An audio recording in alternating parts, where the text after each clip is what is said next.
All right, guys, so once again, Daikoku is crazy. So this is the third night we've been up here. And so far, each one's kind of started the same way. We get up here and initially there isn't that many people. We're like, okay, maybe not, because the weather's not all that great. Like, it's a little rainy, blah, blah, blah. And then they just start rolling in, and we have just an outstanding group of cars. I mean, I'm gonna show you guys what's here.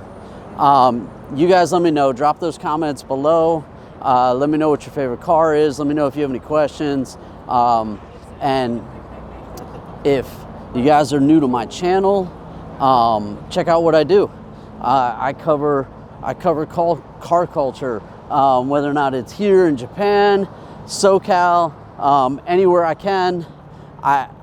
This is what I do. So if you like what I'm putting out, check out my other videos. If you like it, hit that subscribe, hit that notification, and we'll keep doing this.